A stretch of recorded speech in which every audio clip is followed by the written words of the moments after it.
मन अति सुंदर की कहानी का यह विशेष एपिसोड रामलीला के महोत्सव और परिवार के एक गहरे राज के इर्द गिर्द घूमता है। रामलीला में प्रथम राम और राधा सीता का अभिनय चल रहा होता है। तभी असल जिंदगी का रावण एक गुंडा राधा को अगवा कर लेता है। लेकिन ठीक प्रभु श्री राम की तरह प्रथम अपनी बहादुरी से राधा को बचाता है और अपहरणकर्ता को पुलिस के हवाले कर दिया जाता है। राधा को बचाकर प्रथम रामलीला का समापन रावण का दहन करके करता है, जिससे बुराई पर अच्छाई की जीत का प्रतीक पूरा होता है। गिरफ्तार हुए आरोपी को पुलिस मित्तल हाउस लेकर पहुंचती है। घर के सदस्य सन्नाटे में हैं, क्योंकि अब एक ऐसी काली सच्चाई सामने आने वाली होती है जिसने पूरे परिवार की नींव हिला दी थी। आरोपी डरते हुए और कांपते स्वर में वह राज खोलता है। इस अपहरण की साजिश के पीछे परिवार की सबसे वरिष्ठ सदस्य दादी का हाथ था।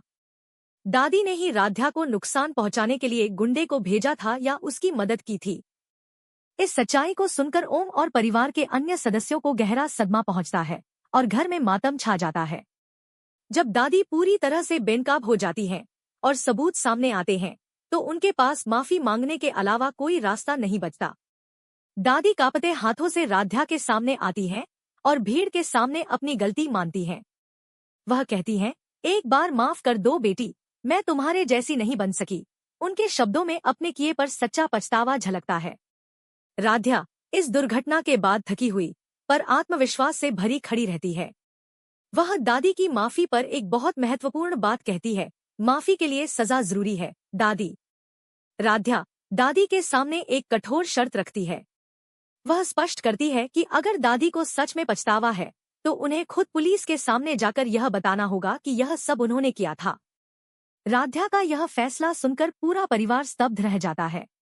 दादी कुछ देर सोचने और अपनी आंखें बंद करने के बाद इस सजा को स्वीकार करती हैं। वह भारी आवाज में कहती हैं, अगर यही मेरा प्रायश्चित है तो मैं तैयार हूँ। दादी का यह कदम उनके पश्चाताप और राधा के आदर्शों की जीत को दर्शाता है, जहाँ कोई भी सदस्य कानून से ऊपर नहीं है। इस पूरे घटनाक्रम और दादी के खुलासे ने परिवार के अंदर के रिश्तों को गहरा सदमा पहुंचाया है। रात बीत जाती है, लेकिन उस घर में किसी को नींद नहीं आती। राधा प्रथम से भी कह देती है कि कुछ रिश्ते टूटने के बाद दोबारा नहीं जुड़ते। प्रथम वह बस अपनी जगह छोड़ जाते हैं। यह संवाद संकेत देता है कि दादी के इस धोखे और परिवार के इस बुरे समय ने राधा और प्रथम के रिश्ते में एक दरार डाल दी है, जिसे आगे के एपिसोड्स में सुधारना आसान नहीं होगा। इस तरह यह एपिसोड परिवार के अंदर की उलझनों को गहरे मोड़ पर छोड़कर